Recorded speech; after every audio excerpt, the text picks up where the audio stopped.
I'm super excited to be seated here and to be moderating the show. Let me quickly run you through the topics for our conversation this morning. Dozens killed in Israeli strike on Rafah. Daily Guide newspaper. Alleged coercion of witnesses. This is not the first time Godfred Dame has done this. Martin Kpebu alleges. Cut dollar rate from 15.50 to 10 or face massive demonstration. Traders warn. Minority intensifies investigations into Pugu multi-purpose dam.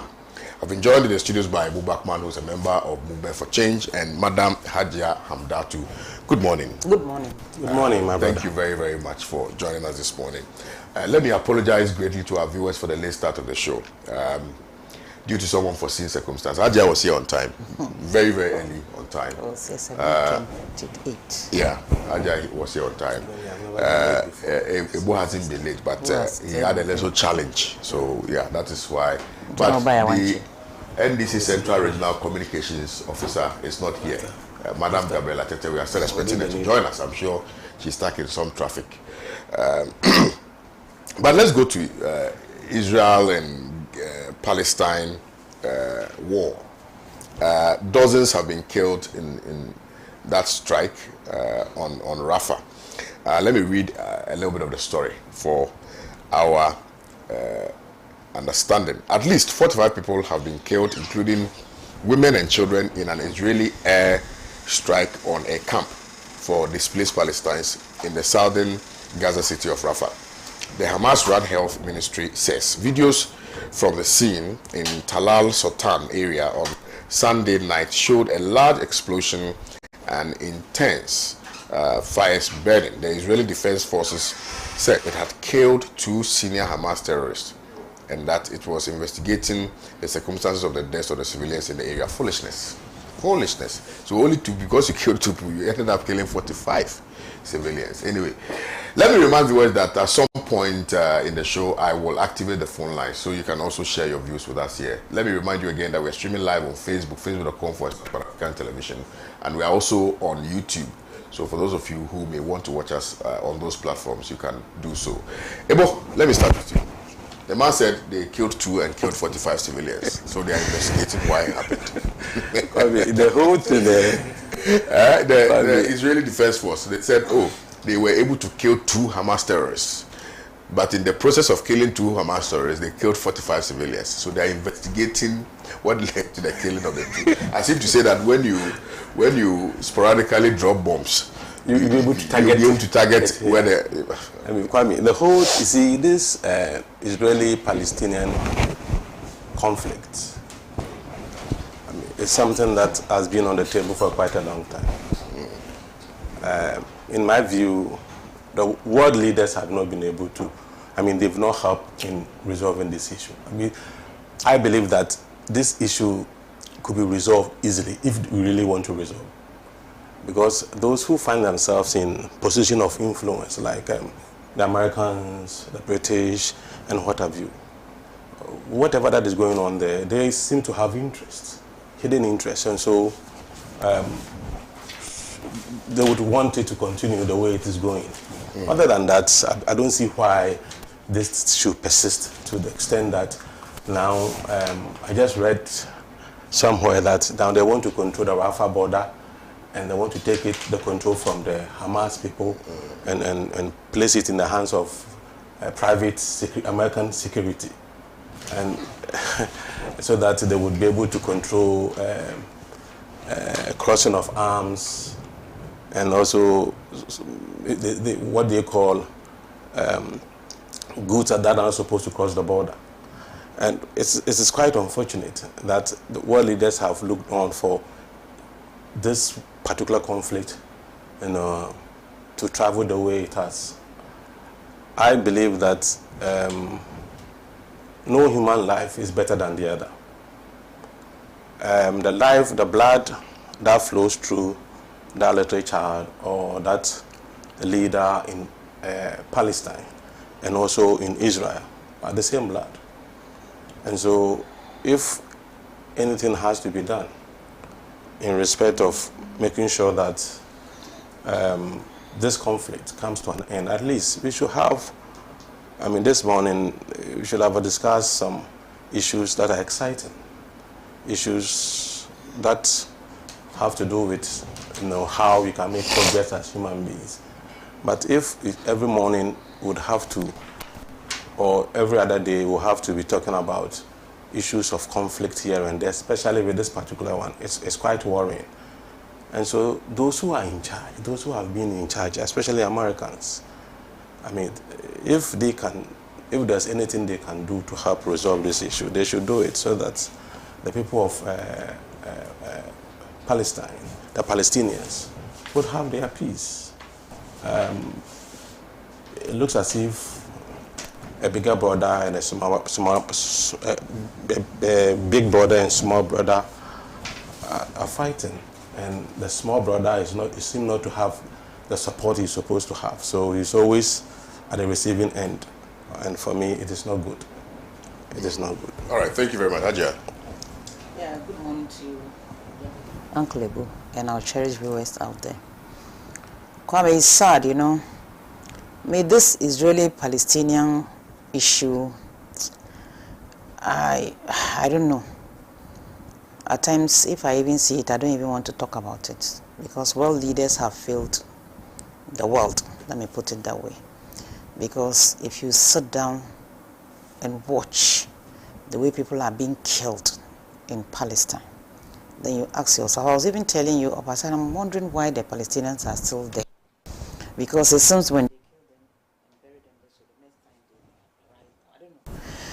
Because the kind of sophisticated weapons that the Israelis are using on the Palestinian innocent civilians.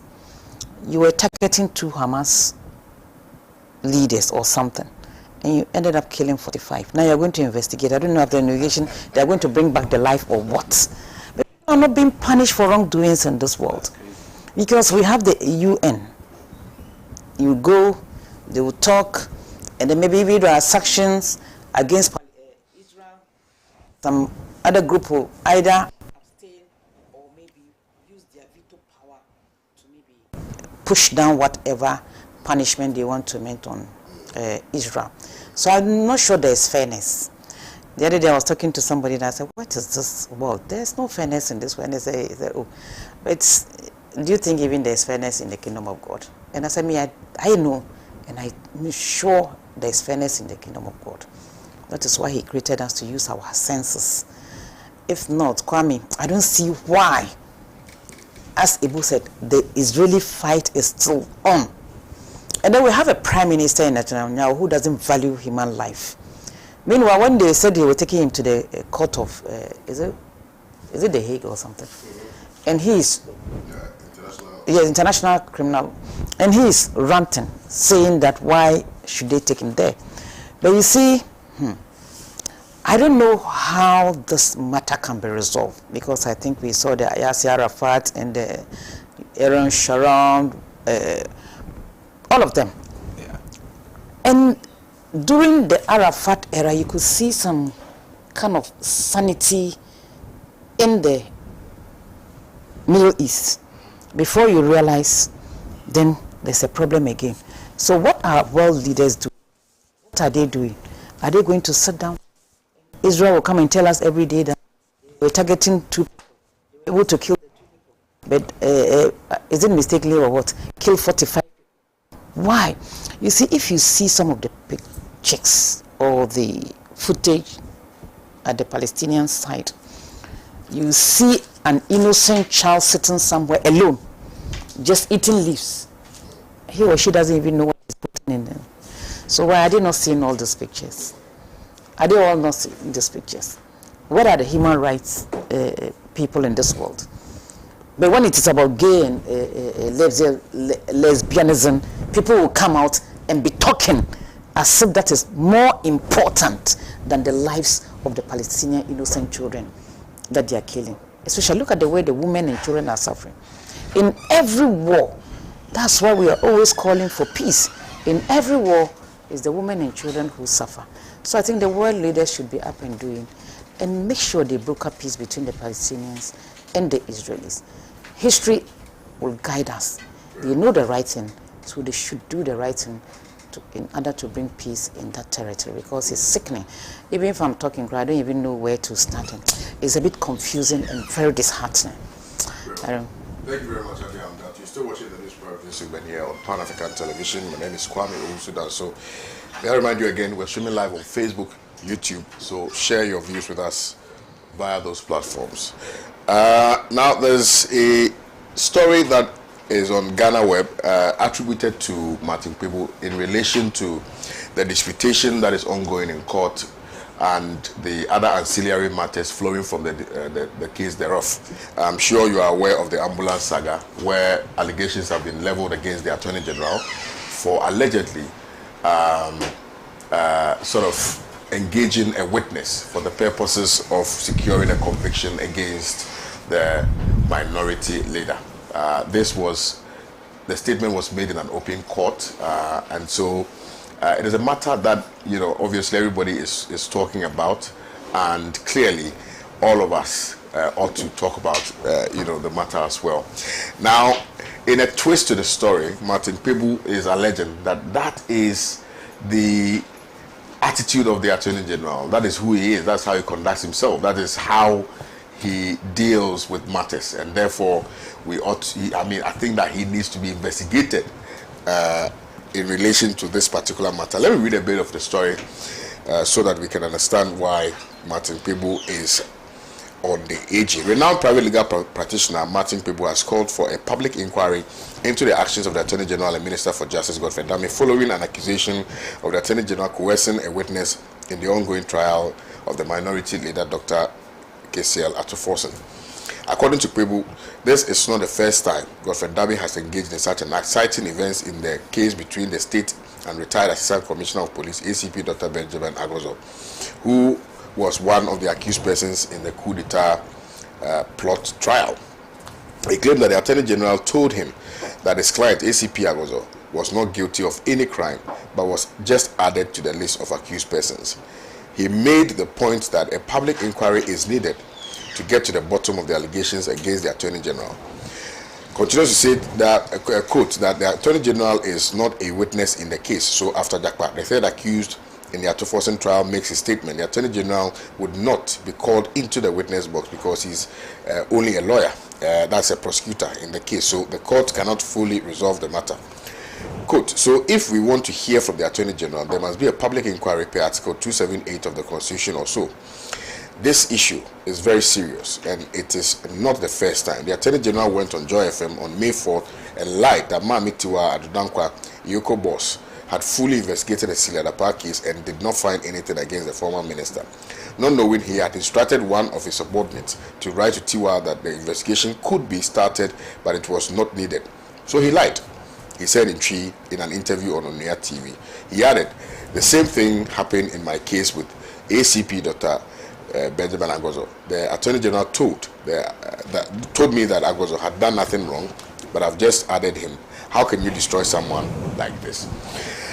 This is Martin Kpebu. Now, in another twist again, a story captured by Daily Guide. Obviously, you know who owns Daily Guide and the kind of reports that they put out. But clearly, it's also in relation to the ambulance matter, where they are alleging that Atuforsen went to beg the AG to drop the case. And they have put out, you know, a litany of events. Now, in spite of a strong denial by Atuforsen that he has not pleaded with the Attorney General to drop the trial against him, there appears to be evidence to confirm that the minority leader attempted to convince the AG to drop the case. Daily Guide has gathered that the minority leader, I beg your pardon, in the company of a senior member of parliament, went to the home of the Attorney General to plead with the AG to drop the case against him. Daily Guide sources have confirmed that the Attorney General has a video recording of Atuforsen and the senior MP coming to his house to beg. Daily Guide has also gathered that there has been incessant pressure on the Attorney General to discontinue the trial in the defective ambulance case, but the AG has remained firm and stuck to his grounds. The information indicates that pressure has come from every angle. Former President John Dramani Mahama, the leadership of the minority in parliament, senior members of the New Patriotic Party, among others. It said former President Mahama recently pointed to the discontinuance of the ambulance trial as a condition to get members of the minority in parliament to agree to recent recall of Parliament. The source added that the former president, you see, this is very stupid report. Anyway, let me come to you, Gabriela Tete.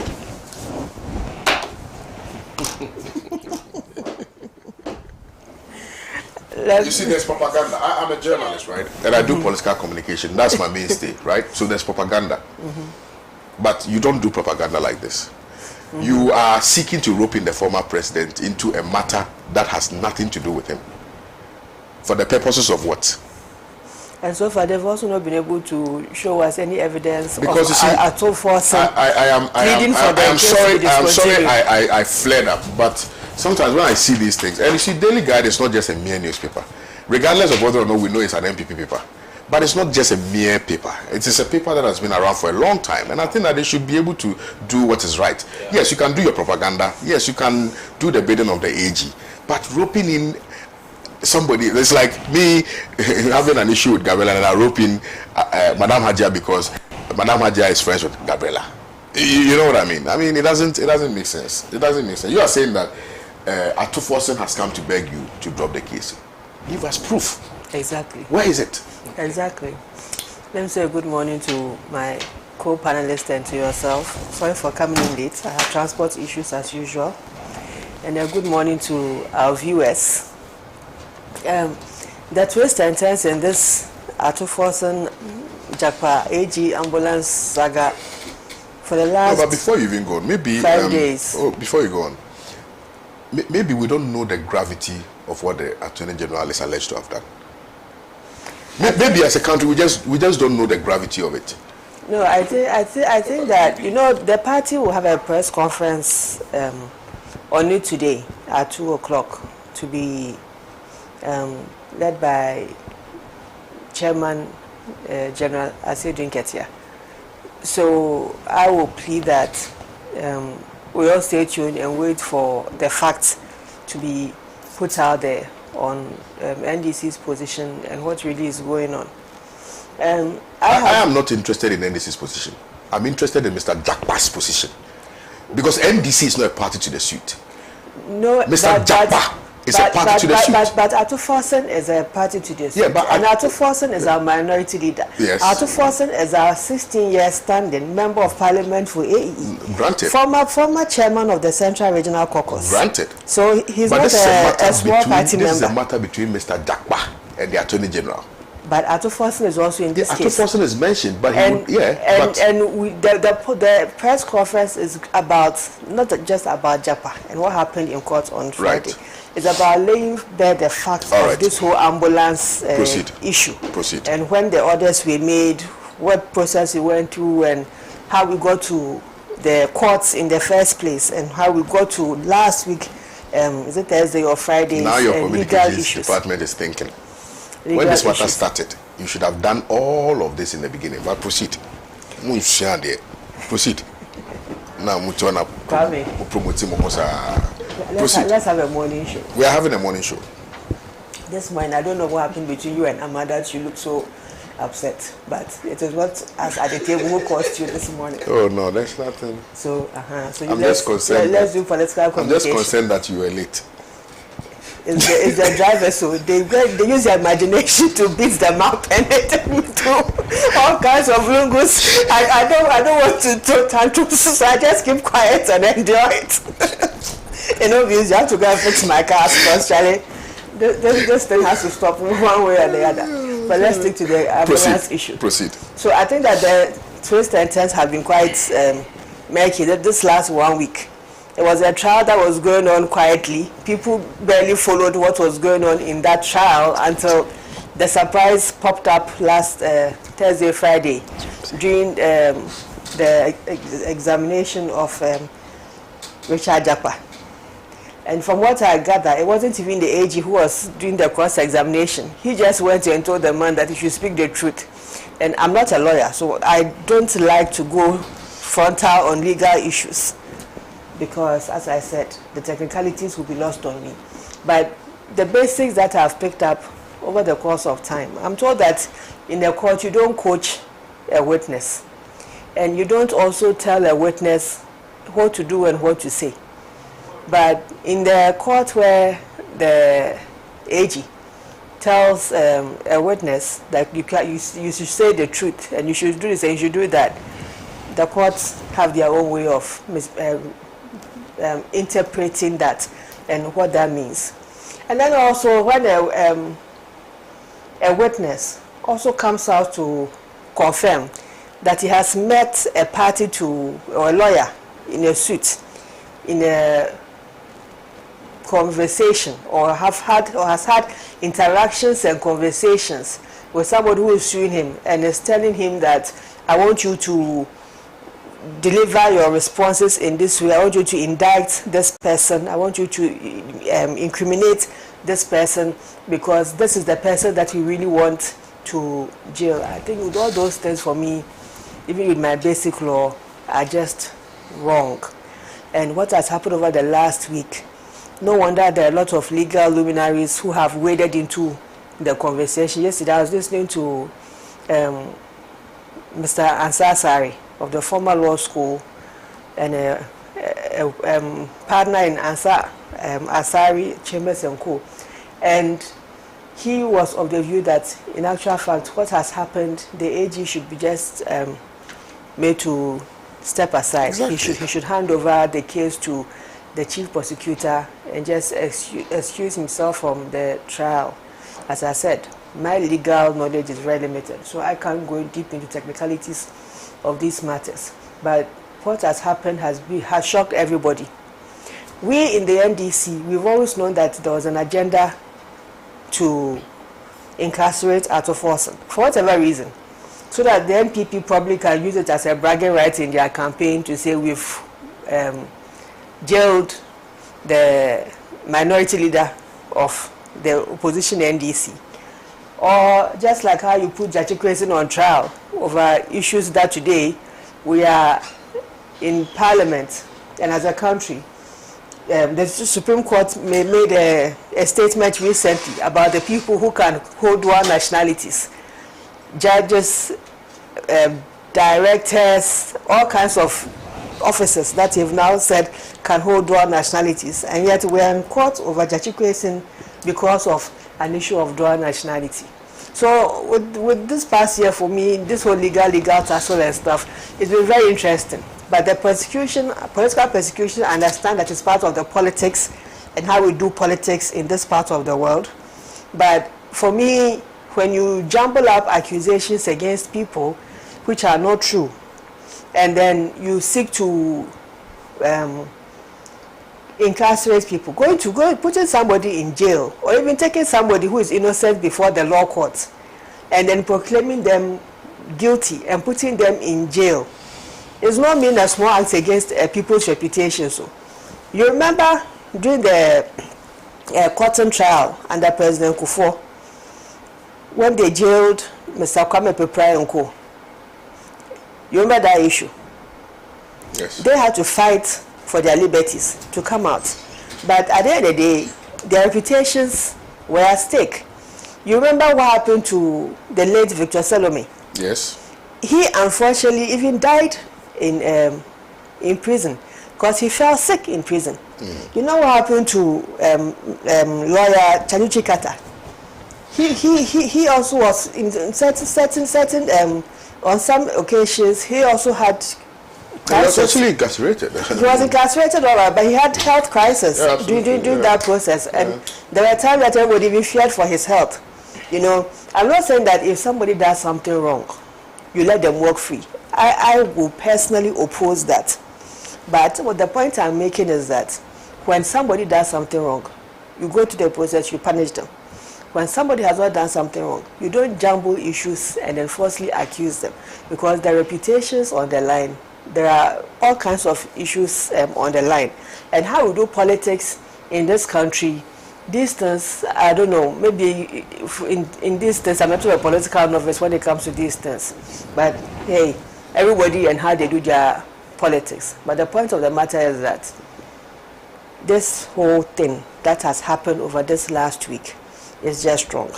On Martin Kpebu's declaration, I was surprised when I heard him in an interview. I actually had an interview he granted when he mentioned that his client, ACP Agbojo, was standing right next to him when the AG made those statements that the people that they had arrested for the kitchen knife coup, whatever, they didn't have weight. So they needed to add somebody who had clout to make the whole thing packaged. I'm like, you see what has happened to ACP Agbojo.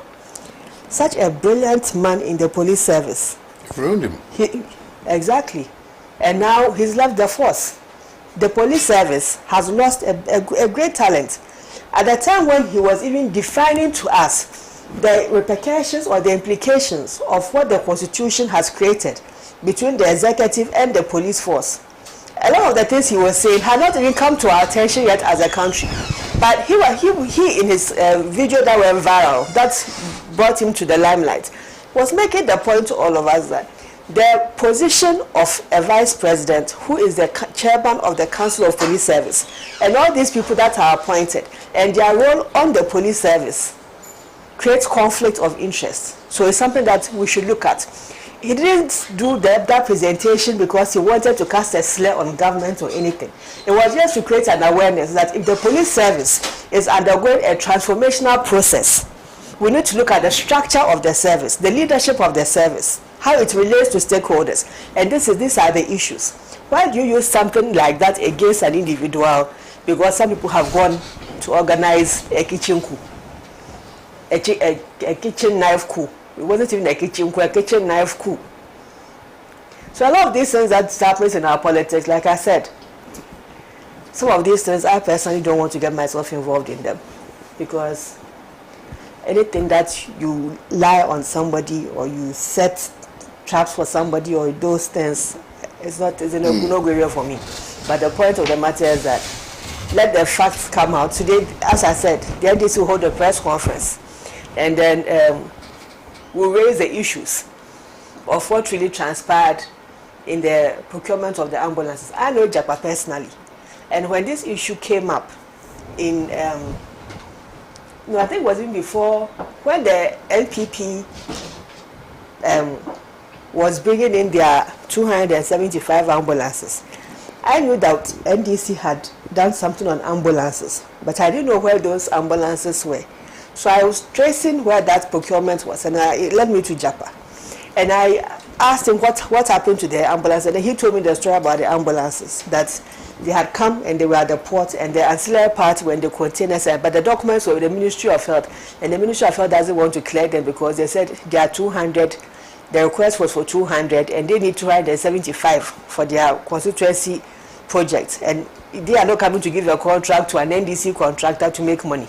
They can also give the contract to their business people to make money.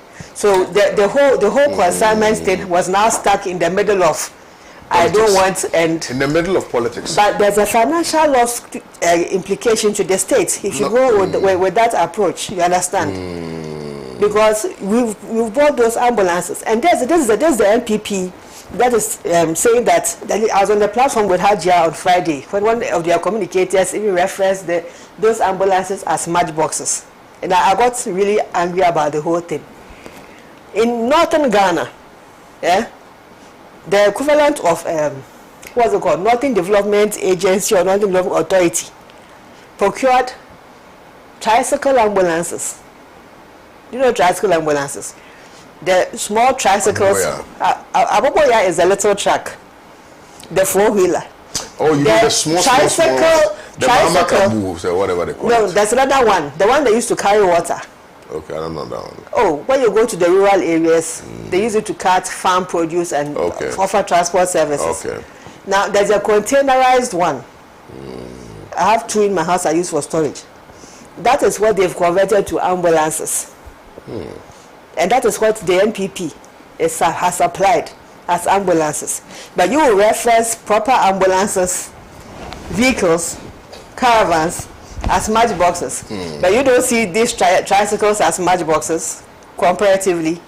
So I don't want to go into that angle of, thankfully there's no NPP rep here, because I'm sure by now your platform would have turned into something else.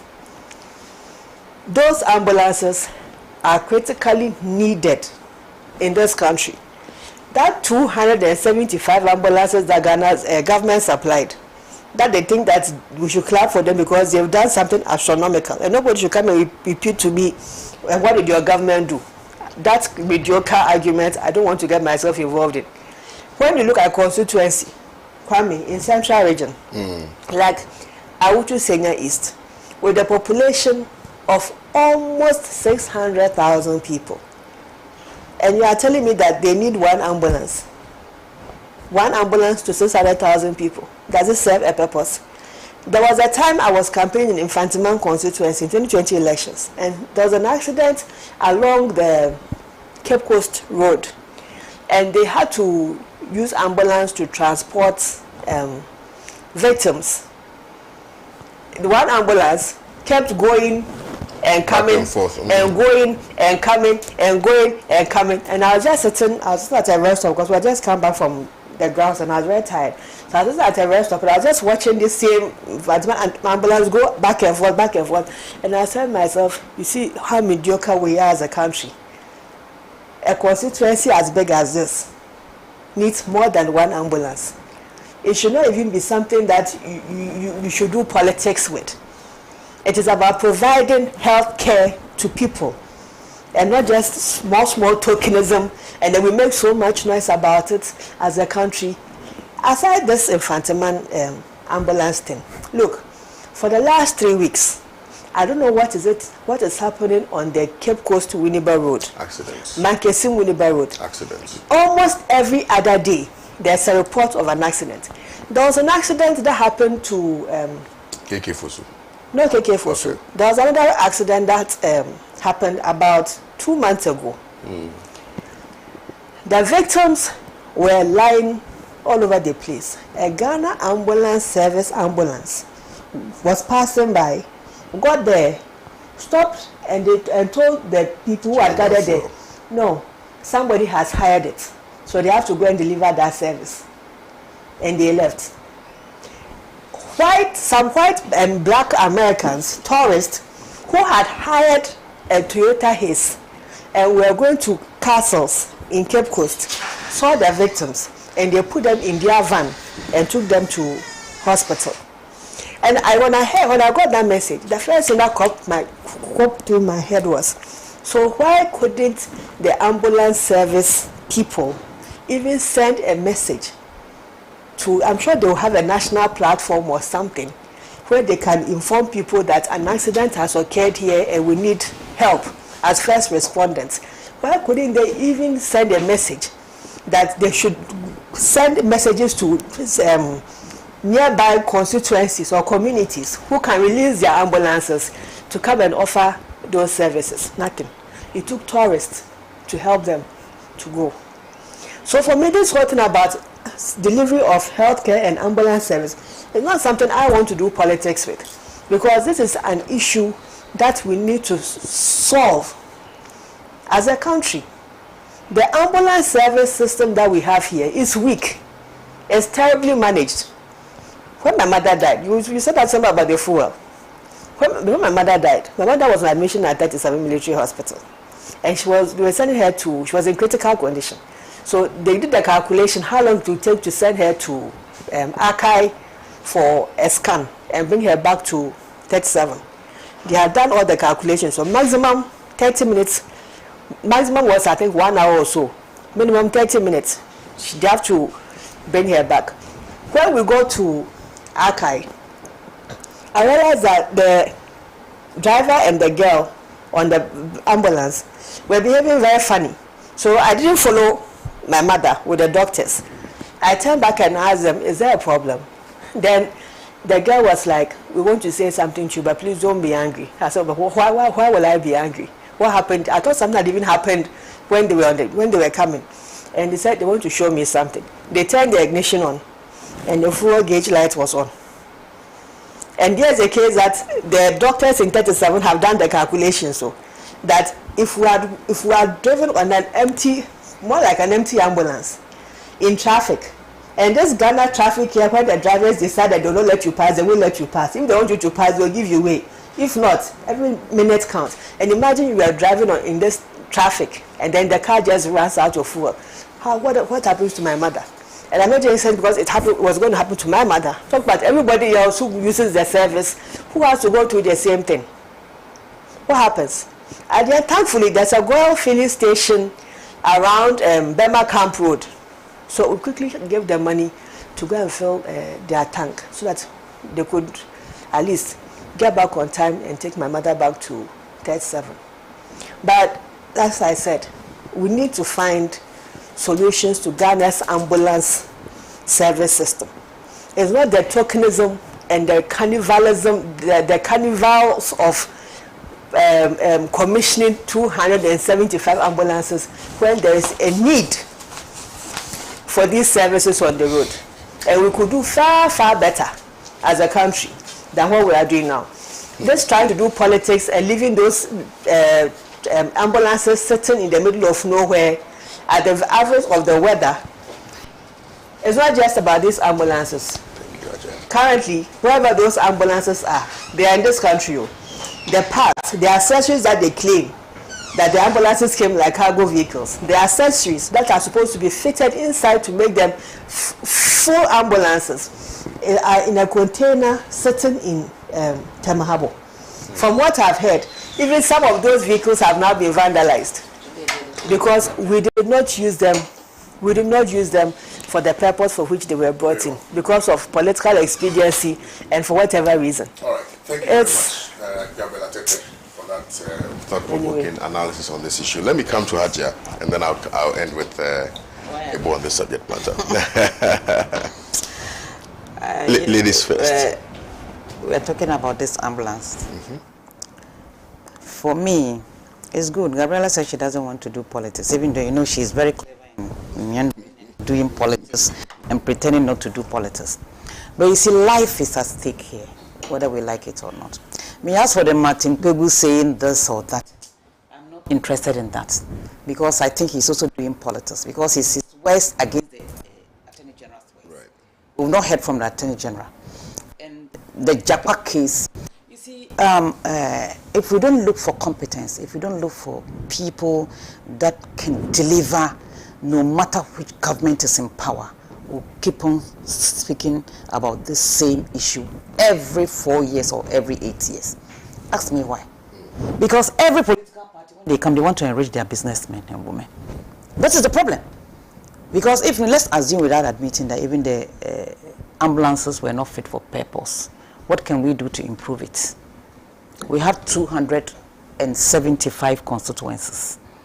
They have ambulances. Some even constituencies even had the ambulance before the 275 ones. So let's see those that were brought by, is it Japa or something?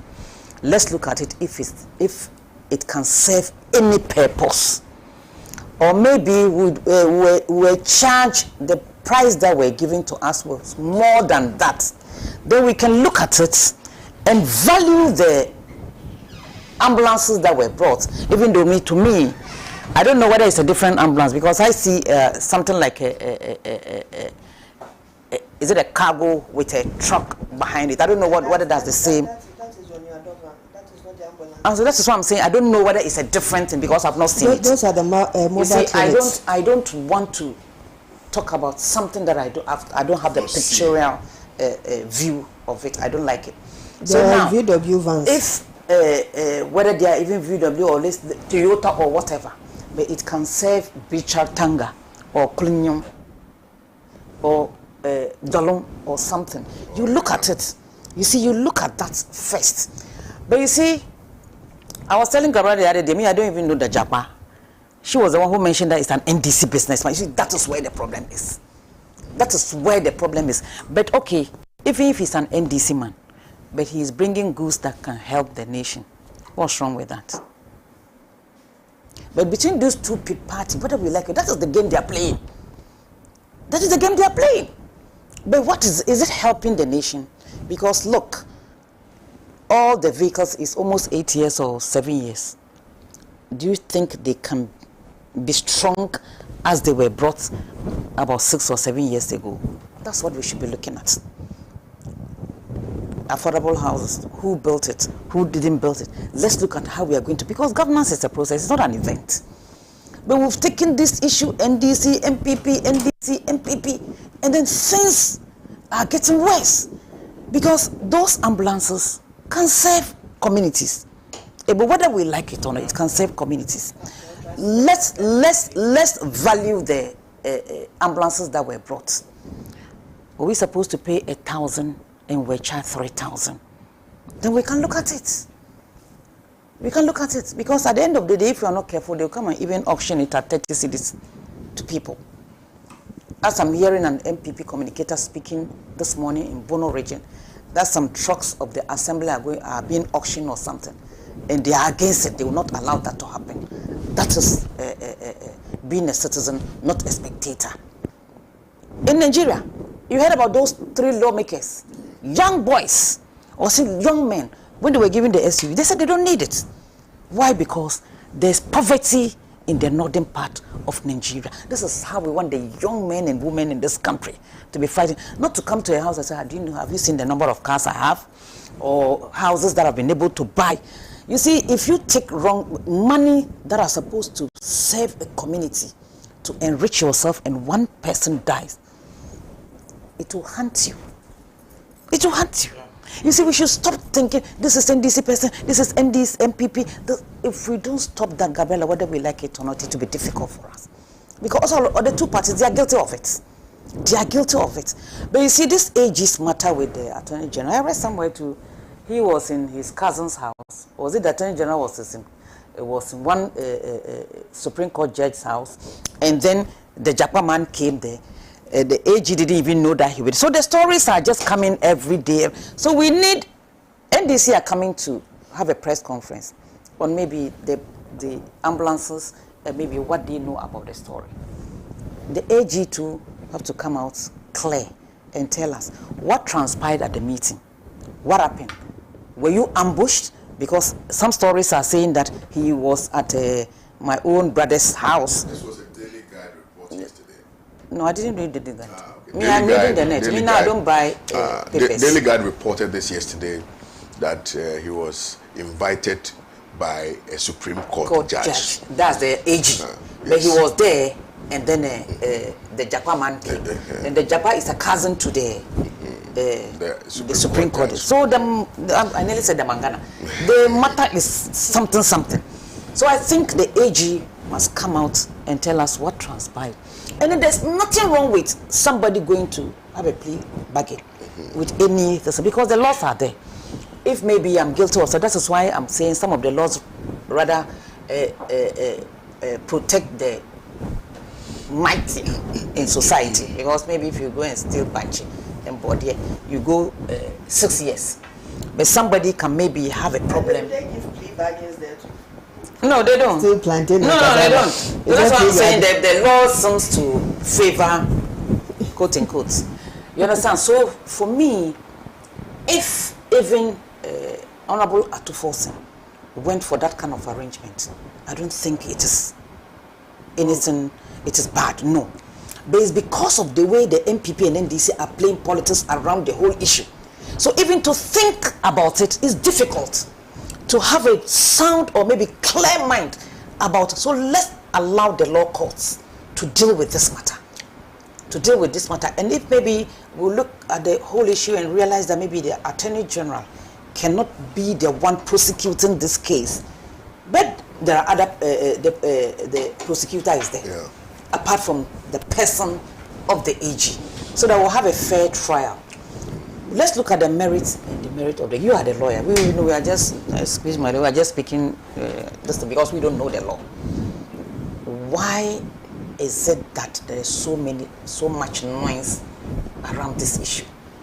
There's so much noise around this issue. I think the noise started coming out when Mr. Japa attacked the Attorney General in open court. That's when people but this case has been there. That's what I'm saying. It took everybody by surprise. You see, the client on that thing is what I think triggered this whole thing. You see, the issue is that this is Japa saying. Yeah. We've not heard that. I've not heard that. He said that under oath, and he said that in open court. You see, they usually. So people don't lie under oath in perjury, if it is perjury, but it's in the court transcript. But again, also, the only reason why a witness will attack the credibility or impugn the credibility of a prosecutor is when the prosecutor attacks the credibility of the accused person. Then the accused person can also attack. Definitely, it's even in normal distant crowd. Usually they do that when there has been some coercion. You know, when there has been some coercion, you are trying to coerce the accused person to do X, Y, Z, or you're attacking the credibility of the accused person. In this particular instance, Mr. Dankwa is saying that you are saying that I'm supporting the first accused person, right? So that means that you are actually attacking his credibility, and therefore that allows him to also now attack the credibility of the prosecutor. So that's exactly what transpired in court. As to whether or not what they are saying is true or not, I think that, I mean, the principle of perjury is there. But don't you think that they are doing things that will not let us focus on the most important thing? That is the ambulance. That is what the AG has said. The AG has said that irrespective of whatever allegations have been leveled against the office, they are still very focused on the substantive matter. And that is to make a determination, or for the court to make a determination whether or not the accused persons are guilty of the offense as so charged. So, but it is important. You see, the reason why this has become imperative, and I'm bringing this into the conversation, is because the Attorney General, per the Constitution, has a lot of weight, right? You occupy an office that is supposed to be an office defending the interests, the rights and obligations of the Ghanaian people and the President of the Republic of Ghana. So you should not be seen to be acting in ways which rather violate the rights and freedoms of the people that you are supposed to protect. And that is why people are now saying that, yes. So I just wanted to bring that here. Because the Attorney General too should come clear. Because what was the meeting for? When he met Jakpa in the Supreme Court, what was the meeting for? We will have to know.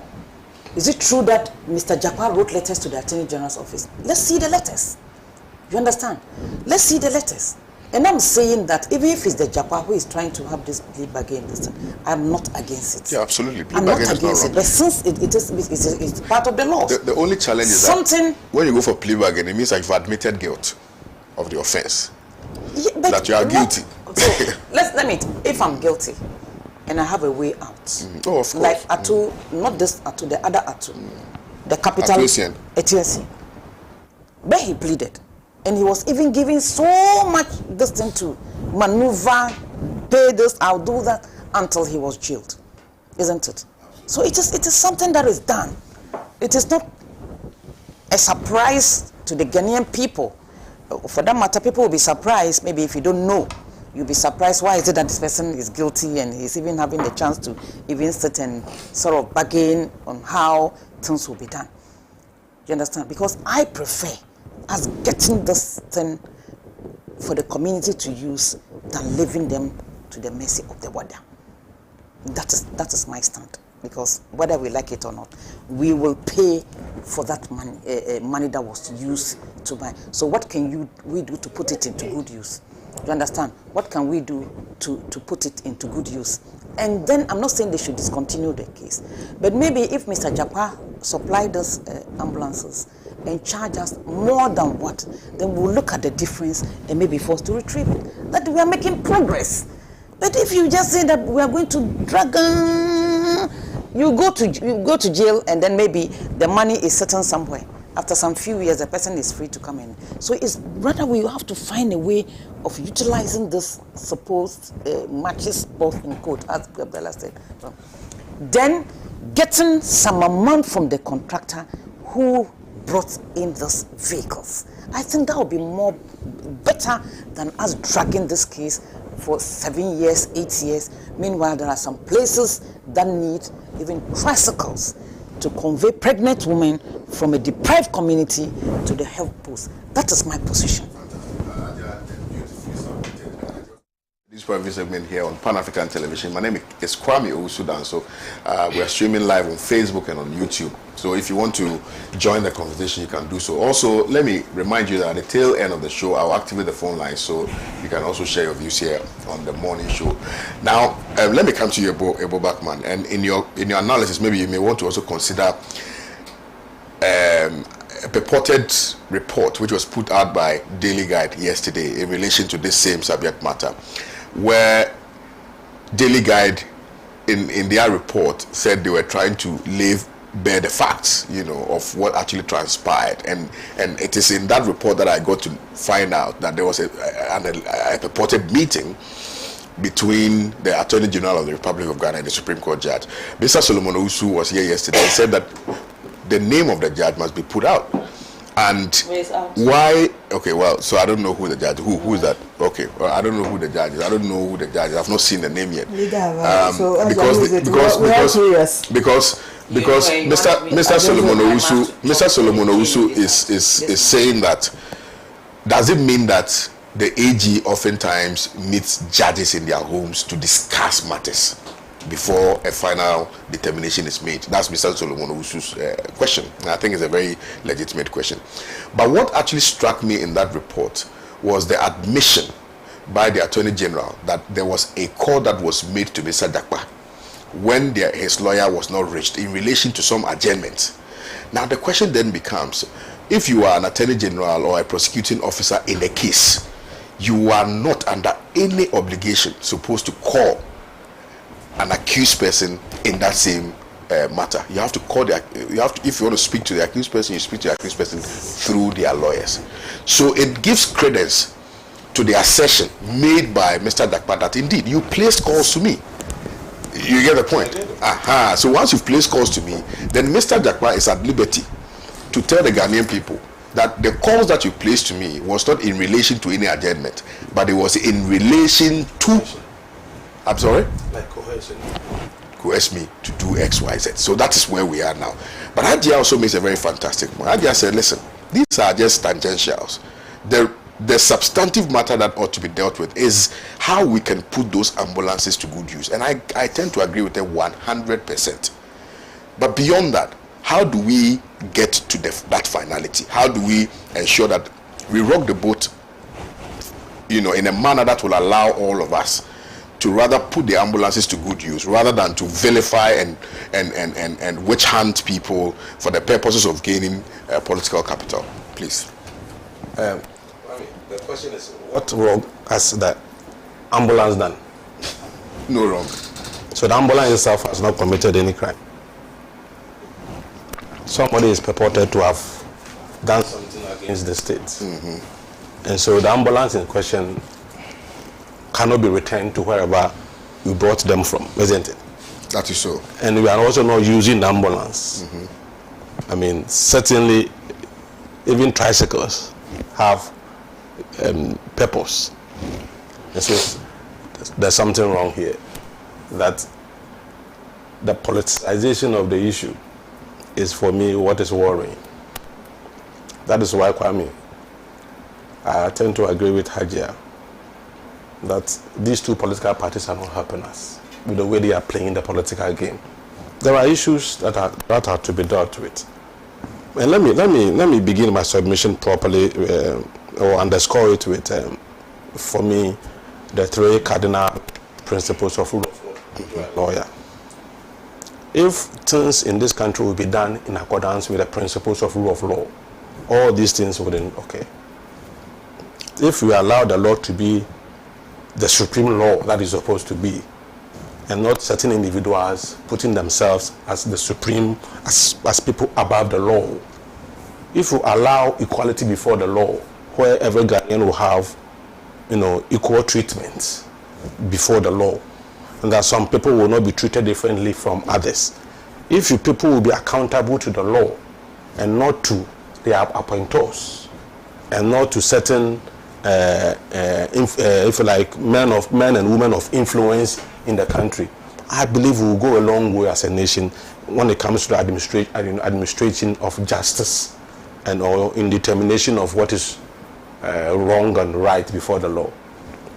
I mean, the problem we are having here is that I know court is a place of evidence. For me, accusation and counter-accusation, they are becoming one too many. If you accuse somebody, provide evidence. If you say Mr. A has done this or that, back it with evidence. I believe that whatever Mr. Japa has said about AG, he should provide evidence in relation to that. And in this case, we'll be able to get to the bottom of it. the AG has also accused Mr. Toforson that he had been coming to him to ask that the case be dropped. That one to evidence has to be provided, because we can't allow politicians to be playing political game with this important issue. In my opinion, if Mr. Toforson has done something wrong against the laws of this country, he must be dealt with as a person. We should remove the political eye and deal with him as a person, because he committed. If indeed he has committed it, it is the person who committed. It's not a political party that committed it. If he is free, if indeed he has not committed anything, the law is the law that is to be is to determine it, not human beings. So the way some people want to manipulate, you see, that is what that is the kind of system we are operating, where people easily manipulate institutions and the laws to favor people and also to be against certain people in the society. For me, it is not the best fit. Let me give you an example. We were in this country when the news broke that 18-year-old boy in Tafo or something, one of the because of stealing of rice and stew.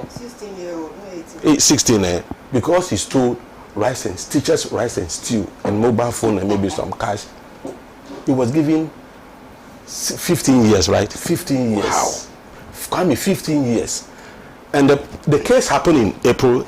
By May or by March, he was jailed. First. Oh no, March, April, he was jailed. 15 years.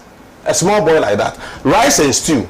That's why I brought in the issue of the principle of rule of law, equality before the law. Yeah. So why should some people be given special treatment before the law? Especially if you are a politician. Look at the way this case has dragged. If it were to be only an ordinary person's case, they would have dealt with it by now. So it's a whole problem. You know, this legal regime that we are having creates a lot of problems for this country, because the politicians have had a way of influencing the system, and that is quite worrying. So therefore, somebody will have a case and a lawyer, a judge would have to be called by a politician so that, something can be done about it. This is not how we should run a nation. If you do wrong, let the law deal with you. Simple. How can we deter people from doing wrong if the law can be manipulated by politicians?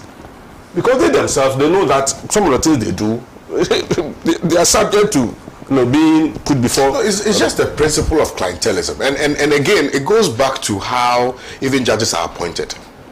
Sure. It goes back to how judges are appointed, because almost most judges need favors from politicians, and some of them, they want to go to the Supreme Court, some of them they want to go to Court of Appeal because they retire on their salaries, because they have some benefits and things like that. So they put their interest above the interest of the Constitution. Yes. And that is why we are having to deal with all these matters. And you are saying that the matter is dragging primarily because somebody is thinking, hey, Charlie, what if power changes? What happens to me? No, Kwame, it's worrying.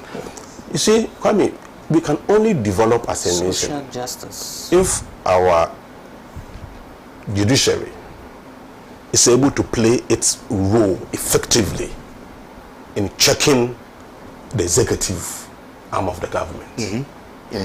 Because all the big contracts, all the manipulations occur in the executive arm of the government. And so if the judiciary is not able to play its checks and balance, oversight responsibility, this checks and balance role, if it's not able to play it effectively, the executive will always be manipulating the judiciary to have their way.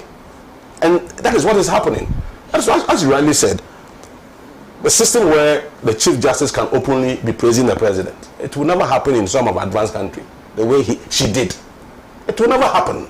It will never be allowed to happen. That constitution was supposed, if you praise somebody like that openly like that, and the person has a case in relation to the person is brought before you, how are you going to handle it? I think that is not conclusive. I can praise you for doing something good in one department, and in another department, if you don't do the right thing, I can still come back to criticize you on some of these things. Some of these things, we would have to be careful about them, because you see, don't you think that you are saying this primarily because of the kind of system that we operate? No, because if we were operating a system that is fair and open, I'm not sure you would have had a problem with the Chief Justice praising the president in one department. But then again, I think that we must have some form of confidence and know that it is not in all cases where judges will act on the basis of political influence. Yes, we need to get to that place where people have confidence in the legal, can trust the legal system, that the politicians will not be able to manipulate. It's like, now some politicians would do things with impunity, knowing that I can go scot-free. Look at this issue, this Matchlock lady who has run away. Yeah. Look at how how long it took for that. She's run away? No, she's not in the country. Oh, okay. She was jailed in absentia, right? Oh, I see. Yeah. So look at how long that case took. And even when she was not here, look at how long that case took. It's because she's a politician, and somebody somebody stole somebody's plantain, and the person is given about 10 years, 5 years. Must be hungry. So what kind of justice system are you practicing? For me, this 16-year-old boy of 18 who was given 15 years for stealing rice and stew, if I were to be the Chief Justice, I would have to intervene in this matter and ask questions as to why the judge arrived at that judgment, in giving that kind of judgment to that young man. I think there's a practical direction for the purposes of handing down judgment. But the specificity of it is always the problem, because it is left to the judge's discretion. You know, but I think that those things must be defined. You are right. So, for instance, if you're a politician and then you cause financial loss to the state, you know that you have between this year to, this number of years to this number of years. So you know it is there. Everybody knows that when you steal $50 million, you have between 5 to 10 years. When you steal $20 million, you have between 10 to 15 years. Yes. So that at least we know. When you steal plantain and rice and stew, you have maybe 3 months to go and reform and come back. Yes. You know. So I agree with you. Maybe some reforms must happen. I also think so. So on that score, I believe that the politicization is not happening. We should allow the law to take its course. If the man has done something wrong, let the law deal with him. Yeah. If he's not done anything wrong, let him be free. Gabi, do you agree with him? Because he is saying, and I agree, I think Hajia and Ebo have demonstrated to us that it is not enough that we always find a way of including or incorporating politics into our adjudication of matters, and that if somebody is found culpable for their actions or omissions and things like that, we should allow the law to work. And he has backed his analysis with the principles of rule of law. First, defining to us that the importance or the relevance of the supremacy of the law, the equality before the law, fairness in the judiciary system or in the trial system, etc., etc., etc. So how come that in some cases, some people are treated differently, but in other cases, in most cases, people are treated differently, but in the village cases, the person is handed down judgment within a matter of seconds. So let's look beyond. Maybe we are all proffering some advice to enable us have a better a system that actually works for the benefit of us all. So maybe just 1 minute bite. I'll come to Adia, and then we'll move to the next topic.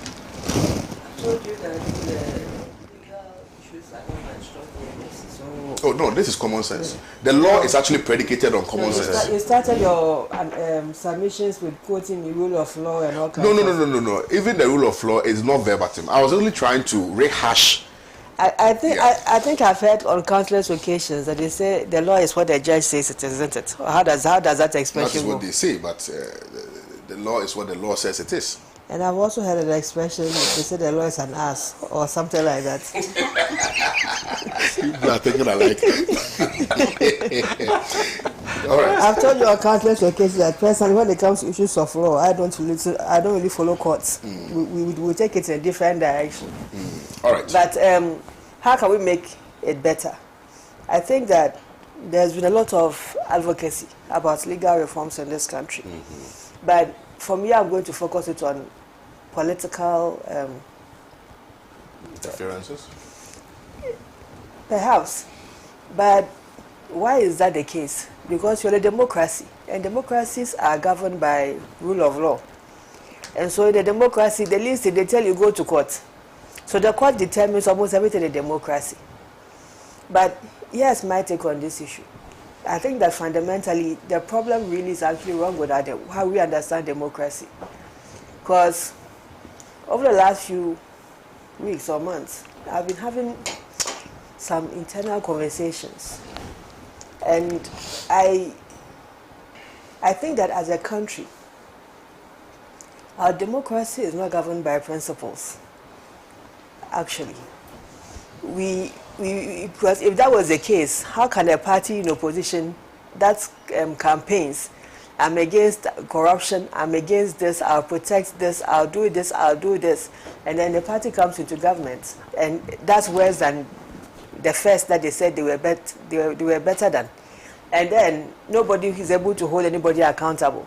Nobody is able to put everybody in check. Everybody just does what it is that they want. And at the end of the day, it's a guy on the street who feels that whether this democracy works for them or not, because there's constantly high cost of living and issues with their standard of living. So for me, it's not just about reforming the judicial system. It's about going back to basics and running a democracy that is governed by integrity, fairness, justice, respect for individual liberties, respect for civil rights, one that holds leadership accountable, whether you are an executive leadership or you are legislative leadership or you are judiciary, whichever branch of government you are or whoever you are in society, one that holds people accountable and responsible for their actions. We can go and sit and do all kinds of reforms if the heart is not correct in the individuals. No legal reform will change anything. I know something. The example he gave about the young boy who went to steal rice and stew and ended up in court the number of years that he's gotten. He's about 15 years old. By the time he comes back, he'll be almost 30. Yeah. You honestly think that somebody like that will come back from jail and come reformed because he was hungry? But nobody found pity with that hunger and gave him what they gave him. For some time now, once in a while, I glance to some of these local stations, this crime check program. Sometimes they interview prisoners and they ask them, so are you remorseful of what you did and have you repented and all that? And you know that some of these people, they're just sitting for the cameras. When was the judgment handed down? When was this? This month. Yeah. It was about 2 months ago, a month, 2 months ago. 2 months ago. I wish It was online. Okay, I'll look for it and maybe if I can. We have to appeal. We may have to appeal the decision. Even the one who even sent the case. We may have to appeal. We may have to appeal the decision. Since they don't have. You see, the justice system in Ghana operates as though it's more punitive than reformative.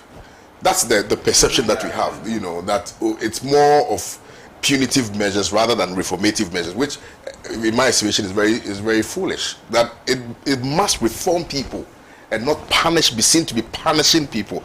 And that's the system that we run. Like even in our educational setup, everything that we do is to punish people. The questions that we set, we just want people to fail and then we are happy. Yeah. Did you see that? I don't know, there's a video, I'll send it to you.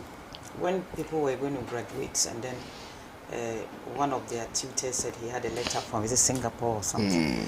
That what has maybe an actress, what is her interest in maybe having mass, of passing in mass, and maybe an engineer passing in maybe home economics or something.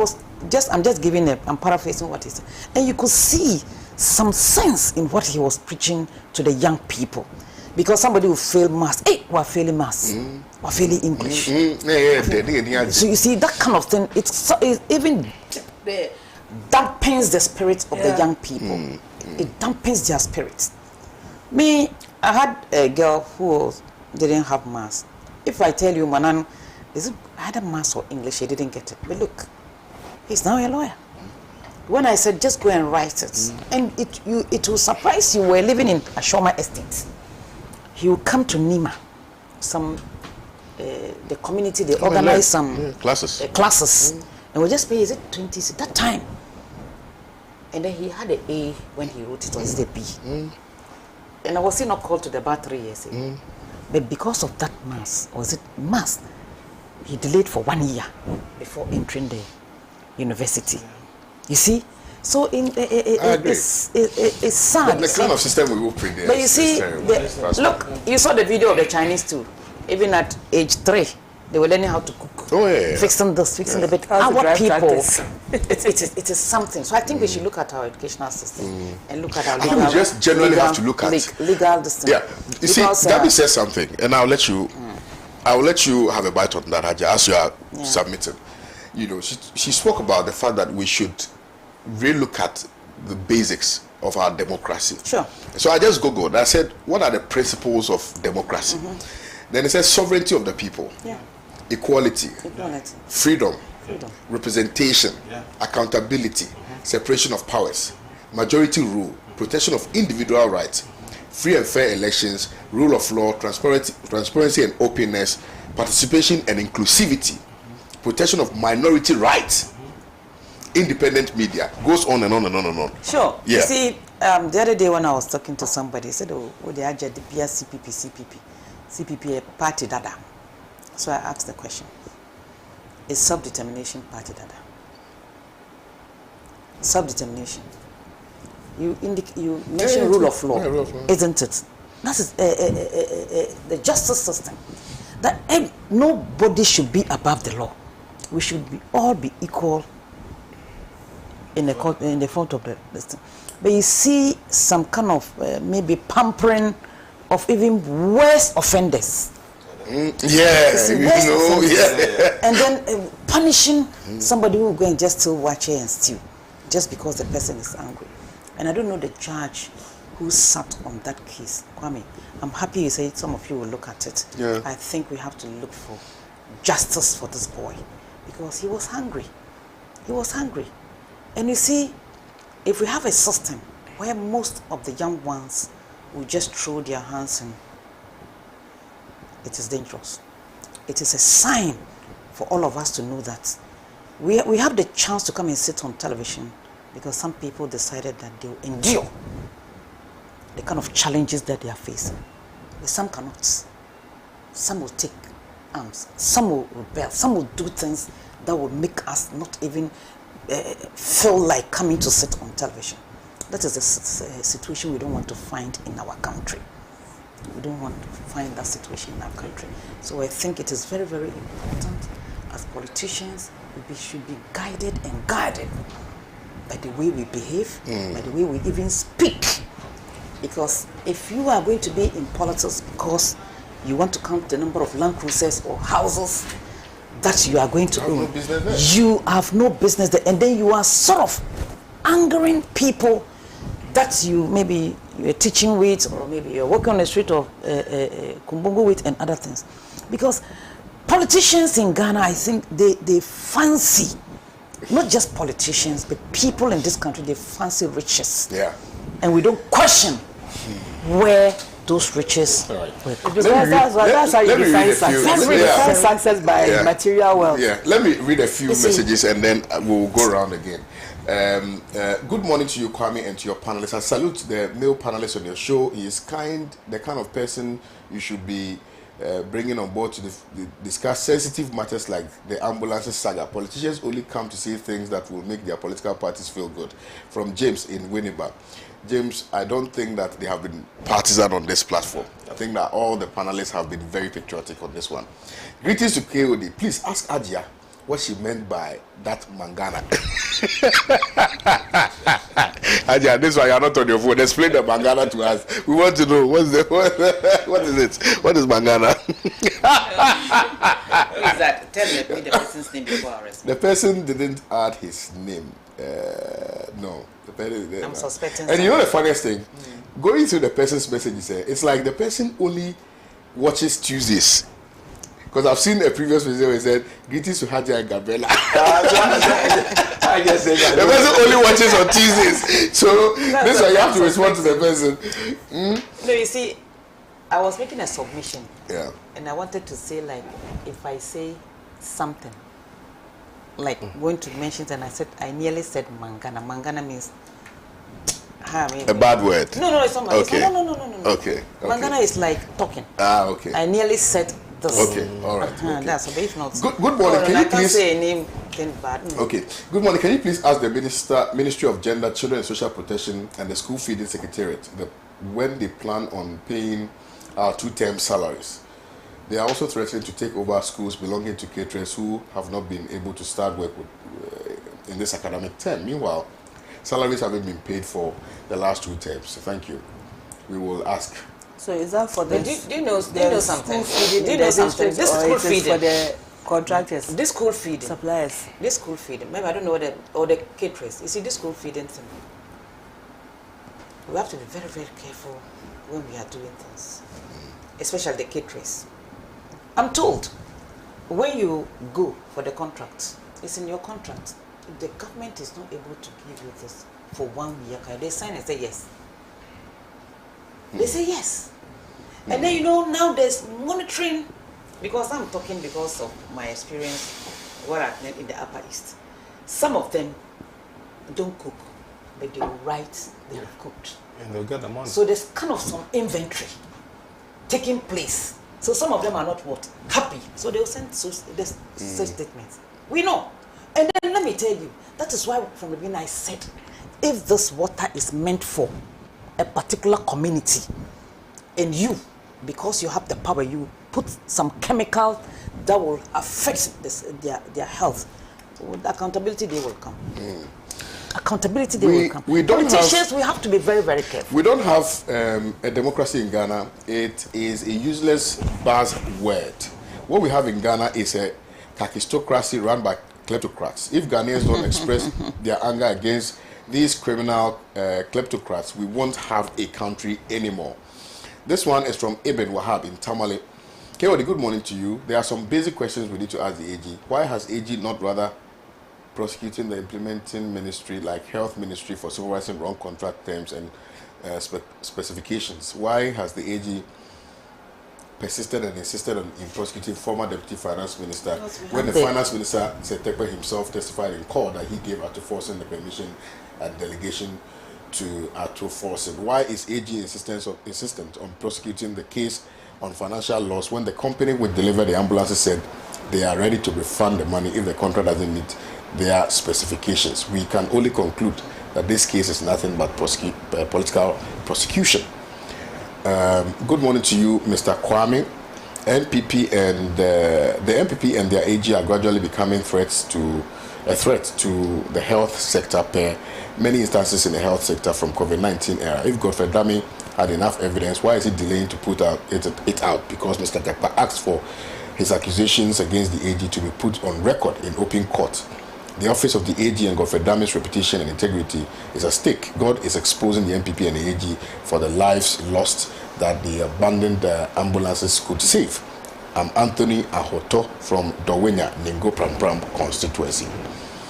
This one says, good morning to you, panel members. What is causing financial loss to the state? Projects that have been abandoned in the okay, the English is not quite clear. If respectfully you can send it again. Musa Batua in Asawa says, Champion, explanation by the AG's office further exacerbates the matter. From their account, the meeting took place, but it was a plot by Richard Jakpa to entrap AG. Richard Jakpa is also saying it was rather AG who was pressuring him to make false accusations against Honorable Atuforsen in order to establish the fact. Speaker should establish a bipartisan committee to probe the matter, because the AG's conduct has been questioned recently. Honestly, I don't trust Godfred Dame because he's too political. All right, this one is from Burkina Faso. Okay, you only sent a video. I don't know what the video is for, but I can't play. Okay, this one says, hey, election year and things are still hot like this. 2024 elections year. Voting for NPP will be the biggest mistake for Ghanaians. From Ablade Ifiekuma Zongo in Takrade. This one also says, hi, Kwame. Akufo-Addo has turned Ghana into a jungle where justice is delivered according to political callous. These MPP thugs in police uniforms would attack, court or kill and get away with it because we have a partisan AG who is also only interested in crucifying his political opponents, while MPP guys break the laws with impunity. Powerfully from University of Ghana. This one is from Bright Simmons. Okay, no, I mean, why are you sending me what Bright Simmons wrote? You send me what you are writing.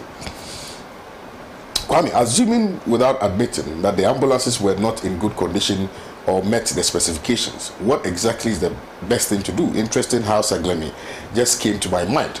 We live in a psychopathic entity led by people with ancient agenda. Rami Hassan from Tema sent in this one. Good morning to you, Lawyer Danso. The regimes are not working effectively, especially when it comes to MPP. You remember the Aveime Rice project involved Lawyer Chachu, machine equipment and so on got rusted. So the 2016 MPP is not different from the 2001.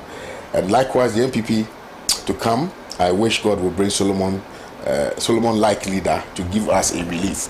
Simone from Cape Coast sent in this particular message. Let me see if I have some text messages and then move on to my panelists. All right, so this one says, good morning to you, KOD. The assertion that NDC and MPP are the same to me is unfair proposition to make. In President Kufuor's regime, we witnessed the persecutions of some of Rawlings appointees, but when NDC took over, we didn't see any prosecution of Kufuor's appointees. Once again, MPP has taken over and we are seeing the same prosecutions. NDC would come and also use executive power, could come and use executive power to manipulate the system to get innocent people jailed. But no, they didn't do that. So NDC and MPP are definitely not the same. J.S. Fuseni from Tamale. Hello, good morning, sir. I am an old supporter and an ardent member of the MPP. But to set the record straight, this time round, they will not win. The lies and disrespect to us is too much, and we will vote against them. From Mr. Paul Ashtown, Kumasi. This one also says, please ask the panelists to determine the outcome of the approach of the AG if Cecilia Dapa was NDC member. Nathaniel from who sent in this one. This one also says, good morning to you, viewers and listeners. I'm Collins Yabua from Nkonya, Urupon in Oti region. Dami was appointed AG to do this type of dirty work for government, and one could only imagine his boldness when cases come up.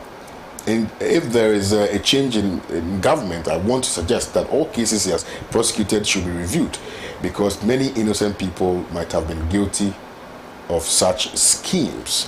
All right, there are so many messages, trust me, so many messages. But let me proceed and look at the other issue. Minority intensifies investigations into Pualugu multi-purpose dam. Now listen, those of you who have not followed the story, some $11 million, $12 million, $12 million has been paid out to a contractor who is yet to start a project. A question that we are all begging to ask is, we do know that for payment to be effected, certificates must be provided, and certificates are only provided if works have at least halfway or completed. That is when certificates are raised and payments. But this one, that nothing of the sort happened. I think that AG and all those people must be interested in this one. That how come that payment has been made to the contractor even when work has not started? Let me start with you, Bubakman. It's basically interesting, especially the two issues that we are discussing. Absolutely. Yeah. If you allow the law to apply fairly, as you rightly said, AG must show serious interest in this matter. I mean, this is a very serious issue. You see, it is a very serious issue because of what the irrigation system, project was meant for. Indeed, we are here complaining about prices of vegetables, yeah, tomatoes and all that, and we are saying that because such, if you like, produce are seasonal, when we are not in the rainy season, the prices of these items tend to go up.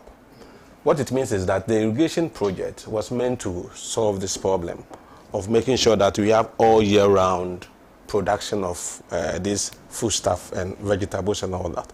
So for $2 million to be paid to a contractor, who has no work, who has nothing to show for, is quite serious. $12 million. I said 2 million. 12 million. Kwame, let me put more ink. Let for ink in comb. Mas ink one.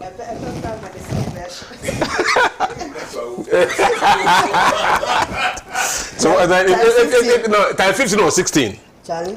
Now, let's even times 15. Charlie, I'm not ready to do that. Let me, I'll come to do it for you. Okay. 12 million.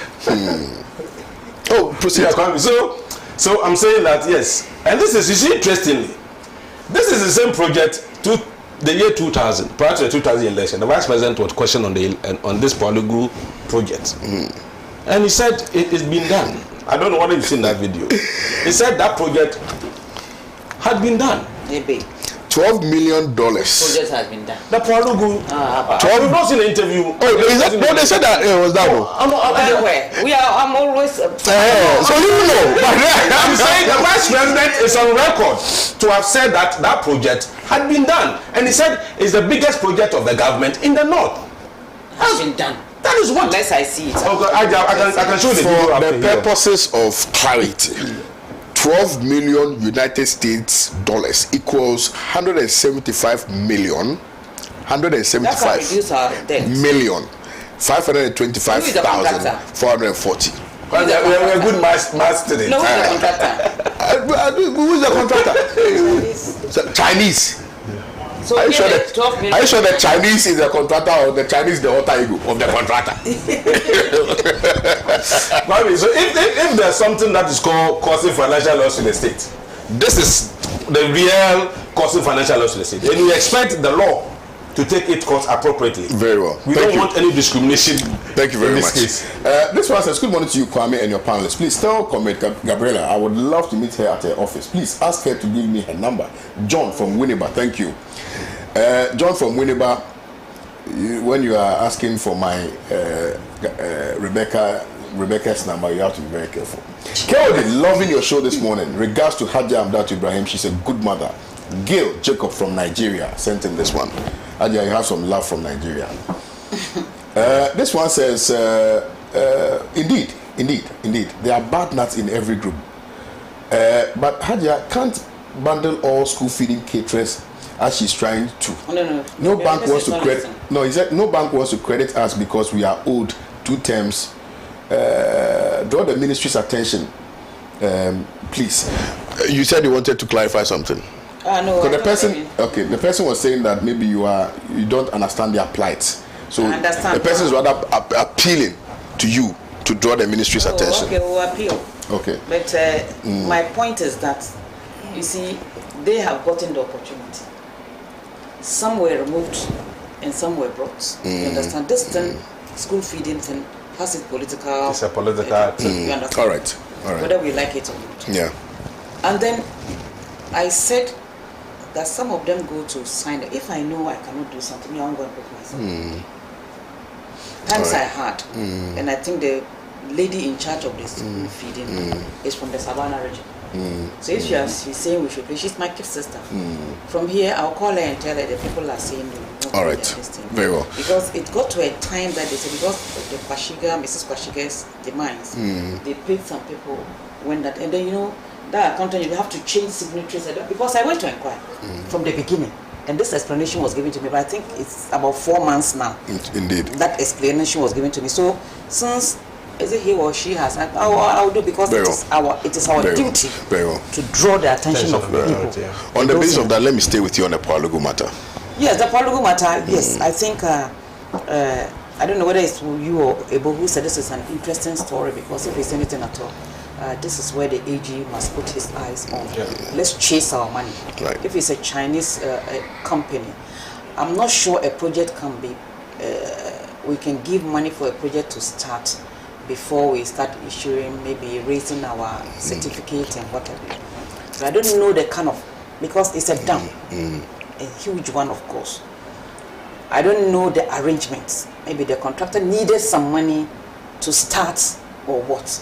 The government should come and tell us because this is an investment that would have even brought most of the people around there out of the poverty Absolutely. line. Absolutely. If you know that. Absolutely. That is why I'm saying when Uncle Ebo said, the Vice President said, the thing has been done. It's being done or it has been done. Not even being done is not even right, because I'm not sure. There's nothing there. There's nothing. Absolutely nothing. I remember not the even a commissioning and signboard. everything, cutting of sword and what have you. Because we cannot be dishing out money like this to foreigners, in quotes, while we suffer. Because if you look at the Kpebu Dam, it can really help in the development of the northern part of the country, whether we like it or not. That will even maybe stop the young men and women. My father was a contractor, very big contractor. Everybody knows Hussein Ibrahim from the 60s up to the 70s when he died. He had big farms in around the Pugu and Nasia Derama. When we were growing, I could see, even when after his demise, people would tell us, oh, this product is from your father's farm. When my uncle came to take over, we have long grains, the jollof one, the rice water one, and what have you. So if a project like that is coming to that part of that country, some of us should be excited and encourage that kind of project to happen.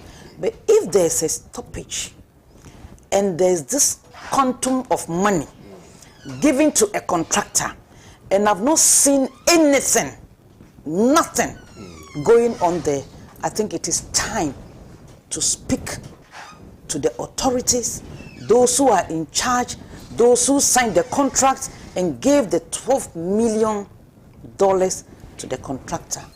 It is not just the NDC or minority that, and I'm sure, I also want to, before the minority will even go to their investigation, I want to find out from them whether that contract that was given to that Chinese was through soul searching, or how do you call it? Soul sourcing, or it was passed, it went through Parliament. And if it went through Parliament, I want to take the angle of if it has gone through, after the soul went through Parliament, I'm just assuming without admitting, what was the checks and balances from the minority concerning the dump that they knew to help? $12 million was given for no work done. Why now? All right. I think the expose was done by Public Accounts Committee. That is how come all of these things came. But let's come to you, Gabriela. But before I get your friend, Jamila. Yeah, she's watching us. You say hello to Gabriela. I miss Jamila. You've not been messaging her now. I miss Jamila. So start the chat that she's watching you live in your multicolored dress. Gabriela, let's conclude with you. We just I mind here. You mind her. We just have dooms also. Let's the Chinese. This my team is called Asasai. Oh, maybe we call it Gabriela, proceed, please. The Chinese company is called MS Power China International Group Limited. MS Power China International. So the dam was supposed to serve three purposes. One, flood control. So when they spill bagre, we have a receptacle here that will collect it and not flood the whole northern plains. And then we have a humanitarian disaster on our hands, as we do every year, for irrigation to help those in the north in their farming, and then to provide 60 megawatts of power. Now, after paying $11.9 million, which comes close to almost 200 million Ghana cedis, there is no dam. There's a heap of sand, some few cement blocks, a heap of chippings. That is all there is for $12 million. We have to be contractors. We have to definitely be contractors. This clearly has occasioned financial loss to the state, and the monies will have to be retrieved. But Haji, I don't know why you are blaming Parliament for this. I didn't know about the checks and balances. Even if it was so sourced, it could have still have gone for parliamentary approval, and that is where Parliament's role ends, giving you the authorization to start working on the project, especially with the international contracts. But the benefits we've not derived.